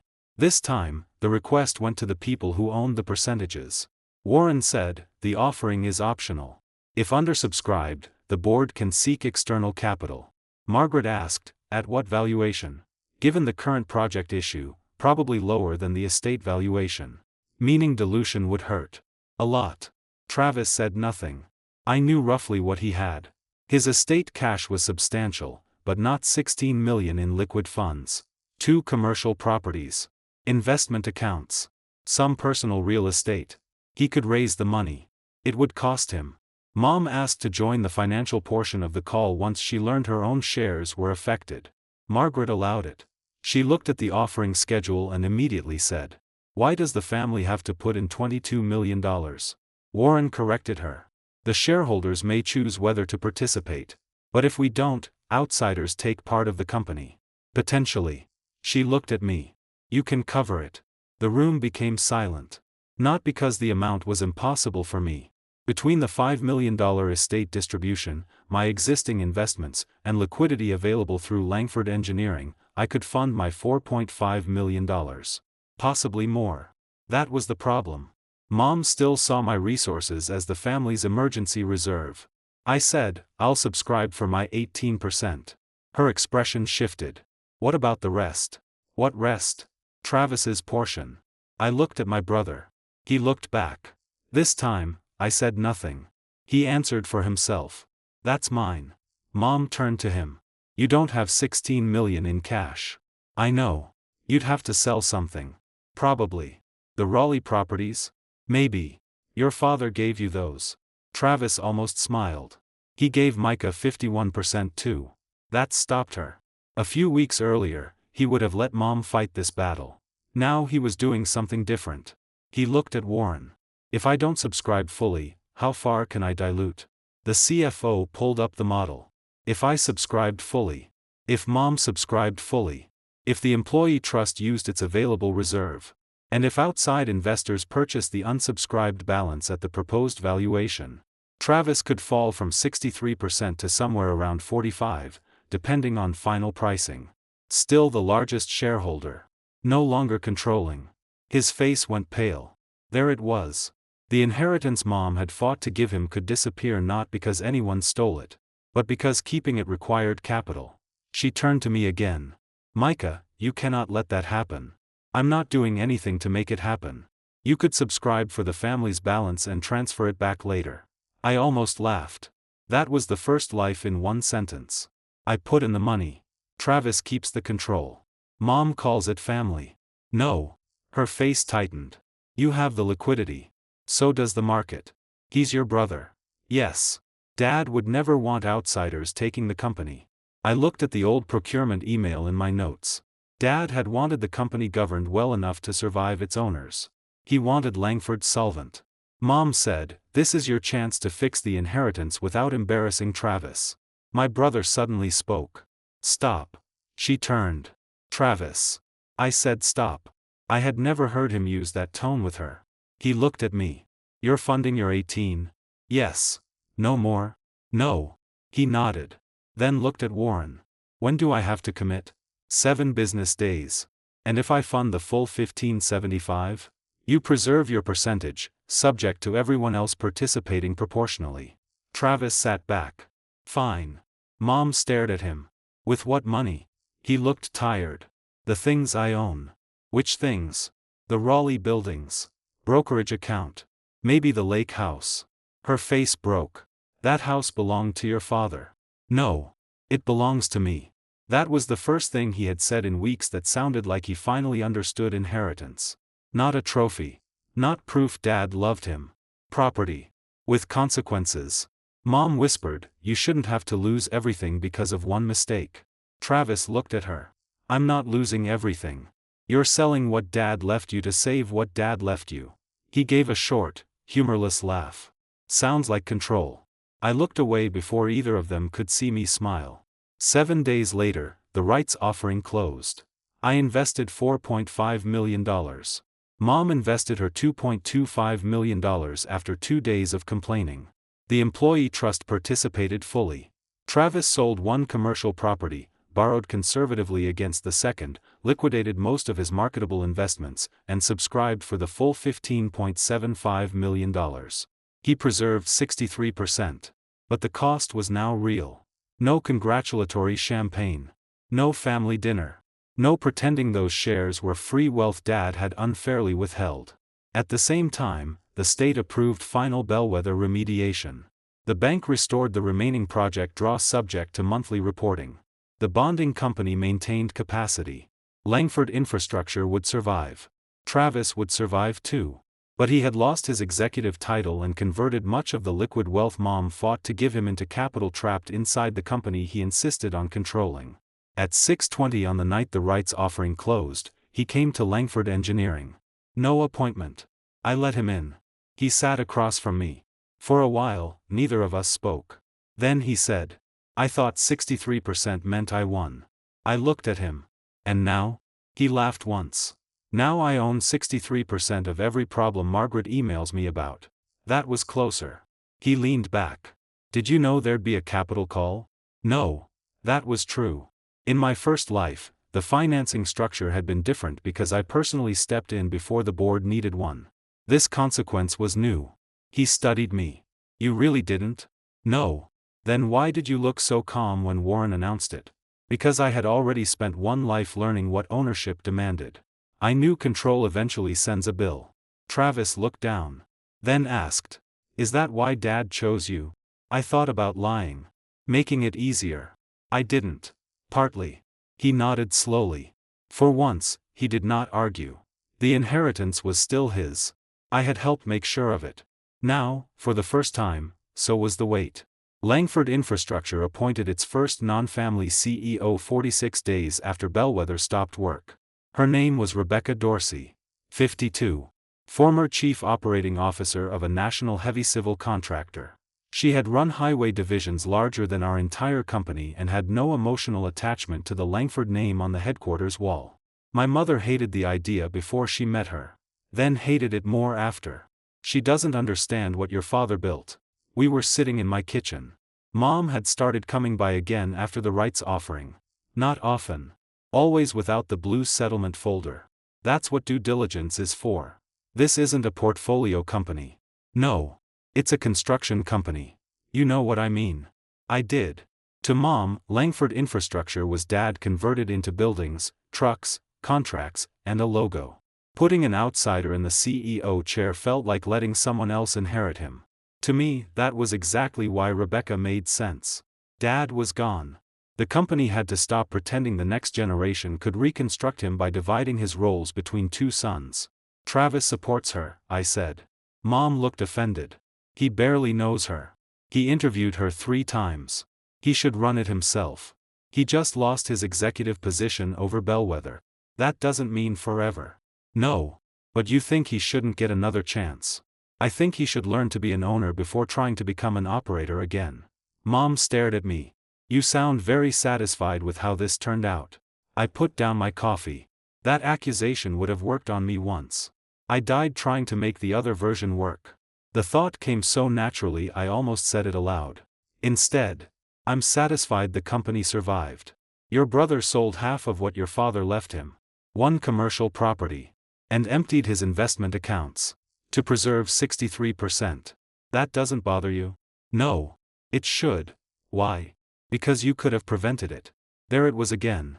Not because I caused the need. Because I possessed the ability to absorb it. The old family equation. My capacity became obligation. I said, Mom, Travis wanted the inheritance.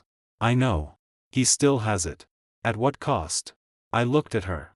That question is exactly what Dad understood. She went quiet. 3 days later, Rebecca accepted the CEO position. The bank liked her. The bonding company liked her more. Her employment agreement gave the board broad authority over project execution and expressly separated shareholder influence from technical approvals. Travis retained his board seat. His 63% still mattered. If he wanted to call a shareholder meeting and replace directors, legally he could try. But then the senior lender sent its final bellwether amendment. That was the Real closing document.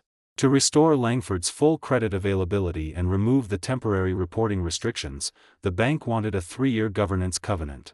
Independent board majority.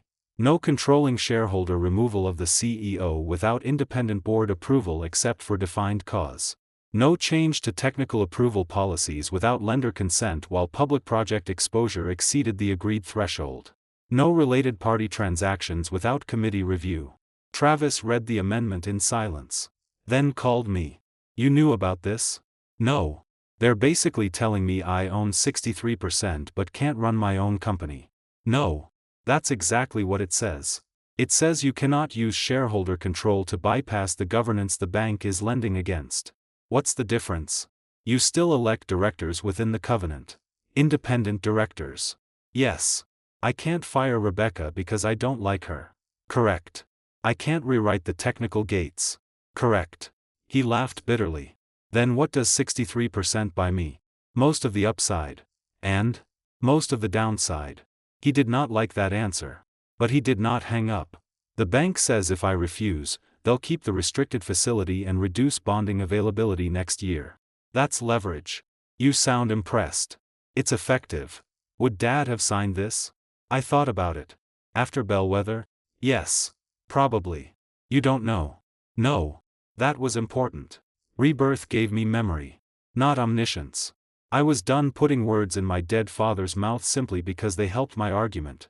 Travis said, Mom wants me to reject it. Of course.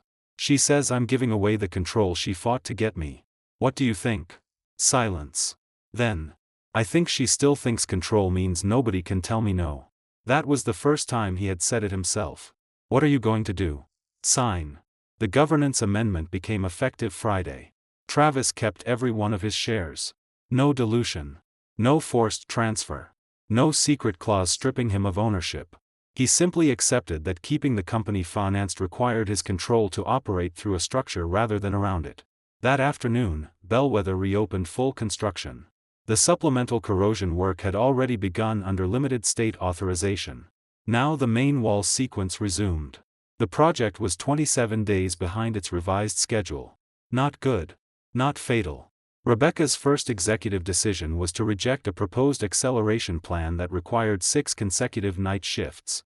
Travis argued for it. She said no. He asked for her analysis. She gave it. He disagreed.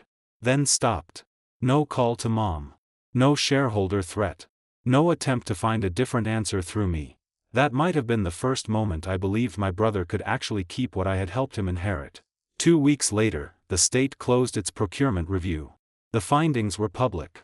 Langford Infrastructure had installed an unapproved substitute material on the Bellwether project. The material was not found structurally deficient. The company failed to follow required substitution and quality documentation procedures. The state assessed contractual penalties, required expanded third-party quality oversight on 2 future projects, and referred individual professional issues where appropriate. Travis was not an engineer. He did not lose a license. He was not charged with fraud. His internal executive removal stood as the company's consequence for his part. Edwin Mallory, the quality manager who submitted the inaccurate packet, was terminated after the investigation found he knowingly left the original manufacturer listed after discovering the mismatch. No criminal charge. No giant conspiracy. Just decisions. Finally separated by person. When I read the final state report, I realized something almost absurd. This was where the crisis should have ended the first time. Remediation. Penalty. Governance. Personnel action. Done.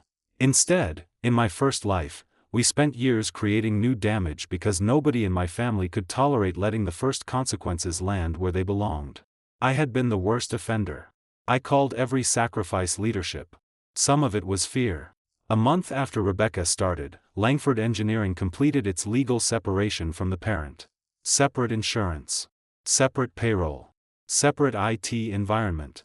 Independent professional liability program. Written service agreements for parent work. The company remained small. 34 employees now. Leonard hired 2 more engineers.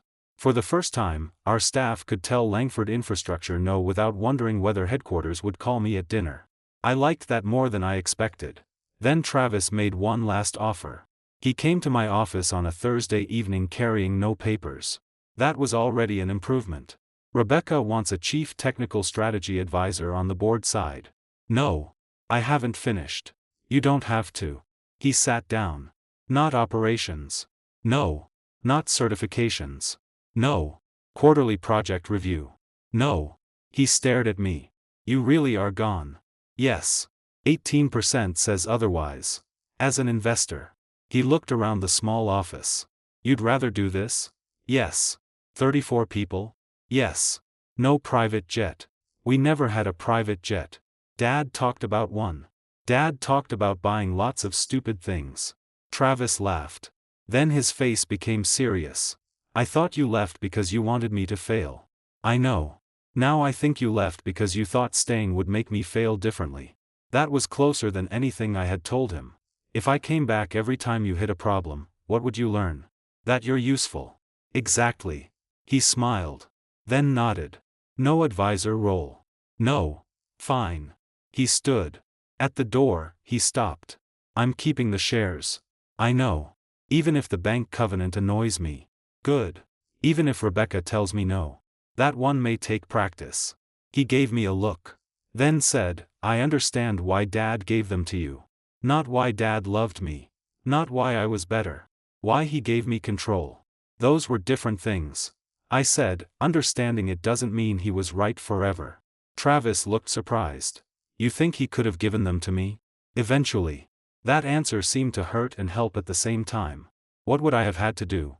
Know the difference between getting authority and being ready for it. He nodded once. Then left. That weekend, Mom asked both of us to dinner. I almost declined. Travis said I should come. So I did. No champagne this time. Mom served Dad's favorite roast. For most of dinner, nobody mentioned the company. Then she looked at Travis. Are you happy? He thought about it. No. Mom's face fell. He continued. But I'm less stupid. I nearly choked on my drink. She did not laugh. You sold the Raleigh building. Yes. You lost your job. Yes. You gave the bank restrictions over your own company. I signed a covenant. You make it sound normal. It is normal. No, it isn't. Your father never needed permission to run Langford. Travis looked at her. Dad also wouldn't have authorized anchors before engineering approval. That ended the argument. Mom turned toward me. You've both decided I'm the villain. No, I said. She looked almost offended by the answer. Then what am I? Our mother. That's not what I mean. I know. I set down my fork. You made a decision because you believed Dad underestimated Travis. Her eyes filled. Yes. You were wrong about what control would require. Yes. And you assumed I would stay underneath him and make it safe. Her voice dropped. Yes. There it was. No fight left. Then she whispered. I am sorry. I believed her. That did not require me to reverse anything. I know. She looked at Travis. Do you want me to ask Micah again? For what? The shares. My brother stared at her. Then laughed. Not cruelly. Almost in disbelief. No, Travis. No, Mom. She stopped. He leaned back. You wanted me to have them. Yes. He helped you give them to me. Her eyes moved toward me. Travis continued. So I'm keeping them. That was the final reversal. Not me taking revenge. Not Mom losing everything. Not Travis being crushed. My brother accepting the inheritance after discovering it was heavier than he expected. Mom whispered, even now? He nodded. Especially now. I looked at him across the table. In my first life, I had spent 6 years trying to reclaim responsibility everyone else wanted me to carry anyway.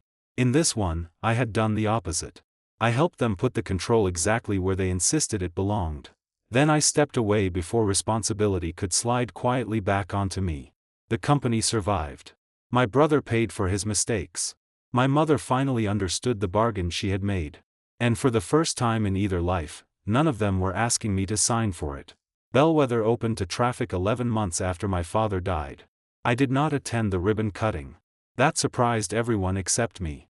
Langford Infrastructure sent invitations to employees, state officials, subcontractors, lenders, board members, and major shareholders. My name appeared on the shareholder list. My engineering company had also designed the final corrosion monitoring system. I had every legitimate reason to stand beside the road while politicians cut a ribbon. I declined. Leonard Shaw went instead. He sent me one photograph. Travis stood near the center of the group in a dark suit. Rebecca Dorsey was beside him. Margaret Sloan stood with the State Transportation Commissioner. My mother was several people away, smiling toward the cameras. Nobody looked ruined. That mattered. I had not been reborn to destroy them. I had been reborn to stop destroying myself for them. The final bellwether cost came in at $18.9 million including penalties, redesign, supplemental work, delay, testing, and oversight. Serious. Far less than the disaster I remembered. Langford Infrastructure absorbed the loss over 2 fiscal years. No bankruptcy. No mass layoffs. No emergency sale. No personal guarantees from me. The company finished the year profitable. Barely. But profitable. Rebecca used the crisis to cut 3 expansion projects that Dad had approved before his death. Mom complained that she was shrinking his vision. Travis supported the cuts. That was new. 6 months earlier, he would have treated every cancelled project as a public admission of weakness. Now he had learned what liquidity felt like when 63% of the equity belonged to him. He stopped confusing ambition with free money. The board investigation remained in his permanent record. He never returned to an executive operating role. At least not during the next 2 years. Instead, he rebuilt his place around development work that had clear boundaries. He sourced opportunities.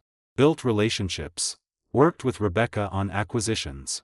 Then stopped when project execution passed to people responsible for engineering, operations, or construction. The first time Rebecca rejected one of his proposals because the risk-adjusted return was too low, Mom called me. Can you believe she said no? Yes. Travis spent 6 months on that deal. That doesn't make it good. She embarrassed him in front of the board. Did he survive? Mom hung up on me. 10 minutes later, Travis texted. She told you, didn't she? I answered. Of course. His reply came almost immediately. Ignore her. Rebecca was right. I stared at that message longer than I should have. Then laughed. People did change. Sometimes only after the bill arrived in their own name. Langford Engineering changed too. We stopped being the little technical company attached to the family business. Within 18 months, we won 2 outside contracts larger than anything we had ever done for Langford Infrastructure. Leonard hired a geotechnical team. Then a bridge inspection group. We moved into a new office with actual conference rooms instead of one room above a testing lab where every meeting smelled faintly like concrete dust. I kept my 18% stake in the parent. The dividends eventually resumed. No one asked me to return as COO. No one asked me to sign project certifications outside engineering scope. When Rebecca needed our services, her people sent an engagement letter. When Leonard disagreed with a schedule request, he said no. Nobody called my mother. That alone felt like wealth. The $5 million from the estate stayed mostly invested. I paid off my mortgage anyway.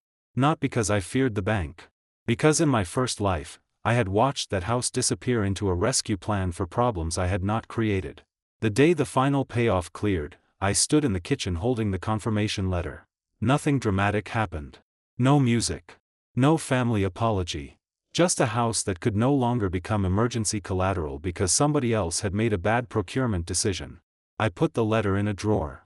Then went back to work. My mother took longer to change. That made sense.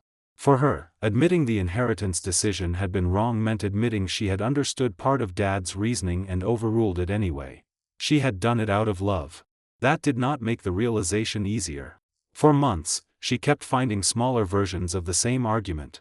Travis deserved another executive role. Rebecca was too conservative. Independent directors did not understand family legacy. The bank covenant treated her son unfairly. Then one afternoon, almost 2 years after Dad died, she came to my office with no complaint at all. She carried a small cardboard archive box. "What's that?" "Your father's desk." I looked at her. "I thought we cleaned it out." "I kept some things." Of course she did. She put the box on my table. Inside were old notebooks, project photographs, a broken mechanical pencil, 2 pocket calculators, Dad's handwriting on everything. Mom removed a black notebook from the bottom. "I found this last week." "What is it?" "Succession notes." I did not move. She opened it herself. Dad had written names, management roles, board concerns, personal observations. Not a formal estate document. Not legal instructions. Just the private thoughts of a man trying to figure out what happened after he was gone. Mom turned several pages. Then pushed the notebook toward me. One paragraph had my name. "Micah carries too much because he assumes capability creates obligation. Need to protect him from becoming the company's permanent shock absorber." I read it twice. My throat tightened. The next line was about Travis. "Travis grows when consequence reaches him. Family too often interrupts consequence before it teaches." I stopped. For 6 years in my first life, I had done exactly what Dad warned against. Absorbed. Interrupted. Protected. Then died still believing that was what responsibility meant. Mom sat across from me. "He saw all of us." "Yes." I thought he was punishing Travis. He wasn't. I know. There was no triumph in hearing her say it anymore. Only sadness. She touched the edge of the notebook. "There's more." Dad had written about control. He wanted me holding the voting shares initially because the company was entering a period of larger public contracts and higher bonded exposure. He also wrote that if Travis demonstrated stronger operating discipline over time, the brothers should revisit governance rather than treat the original allocation as sacred. That mattered. Dad had not crowned me forever. He had made a decision for the people we were then. Mom looked at me. "I thought giving Travis the shares would force your father to be fair after death." I said nothing. "I didn't understand I was also making you responsible for protecting that choice." "You do now." "Yes." Then she said something I never heard in my first life. "I should have let your father's decision stand." I looked at her. She continued before I could answer. "But I'm glad you didn't take the shares back." That surprised me. "Why?" "Because Travis needed to keep them long enough to learn what Thomas meant." There it was. Not regret alone. Understanding. Mom smiled sadly. "And you needed to learn you were allowed to leave." That one nearly broke me. I looked down at Dad's handwriting. In my first life, I had wanted vindication. I wanted Mom to admit she chose Travis. Wanted Travis to admit I saved him. Wanted the board to tell me I had been right. I got pieces of all that eventually. None of it gave me back the years. This time, I did not need them to understand before I protected myself. Their understanding came later. That was healthier. I kept Dad's notebook. Mom kept the archive box. Before she left, she asked, "Do you ever wish you had the 51%? No. The answer came easily. Never. I already know what that life looks like. She gave me a strange look. For 1 second, I wondered if I had said too much. Then she smiled. "I suppose you do." Not the way she thought. But enough. Travis came by that evening after Mom told him about the notebook. He looked annoyed. She showed you? Yes. She showed me too. And? He dropped into the chair opposite my desk. I hate that Dad was right in handwriting. I laughed. Harder to argue with. He wrote that I mistake momentum for validation. That also sounds like him. He wrote you mistake endurance for duty. I stopped laughing. Travis looked at me. That one true? Yes. Still? Less. He nodded. Then looked toward the window. Rebecca wants me to lead a development partnership next year. Good. No project execution. Even better. You really enjoy that? A little. He smiled. Then became serious. I used to think you gave me the shares because you hated me. I know. For a while I thought you wanted Bellwether to bury me. I didn't. I know that now. He leaned back. The weird part is I'm glad you didn't take them back. Mom said the same thing. She stole my line. Her specialty. He laughed. Then he said, if you had taken them back when things got bad, I would have spent the rest of my life believing Dad was wrong and I just never got a fair chance. That was probably true. And now? Now I think Dad was right when he signed the will. I waited. And maybe not forever. That was the mature version. Not I deserved it all along. Not Dad never trusted me. The answer could change if the person changed. I nodded. Travis stood. At the door, he looked back. You know Mom still thinks one day you'll sell me your 18. She can keep thinking. You won't? Maybe when you stop asking. He grinned. Good night, Micah. Good night. 3 years after I woke up in that conference room, Langford Infrastructure held its annual shareholder meeting. I attended remotely from my office. Travis still owned 63%. I still owned 18. Mom 9. Employee Trust 10. Rebecca remained CEO. The bank governance covenant had 1 year left. Bellwether's monitoring reports showed no corrosion concerns. The company had grown again, more slowly this time. Profits were higher than they had been before Dad died. Not because I returned. Because the company finally learned how to function without one son carrying operations while the other carried the family name. After the meeting, I closed my laptop. It was raining outside. For a moment, the sound took me back to my first life. Wet highway. Headlights. A restructuring meeting after midnight. My hands stiff on the steering wheel. The concrete median coming toward me. I remembered thinking, just before impact, that if I could get through one more quarter, maybe everything would finally settle. I had spent 6 years waiting for other people's consequences to stop becoming my emergency. They never did. Then I died. Or dreamed. Or broke somewhere between one life and another. I still had no explanation. I stopped needing one. On March 4th every year, I remembered the conference room. Mom pushing the settlement across the table. Travis pretending he did not want control. Me taking the signature page. The first life, I fought to keep my inheritance.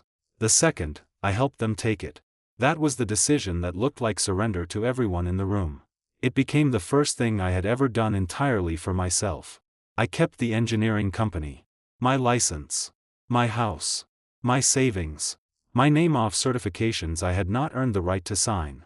My relationship with my brother, surprisingly. Even my relationship with Mom, though it became healthier only after I stopped treating her tears like instructions. Dad's company survived.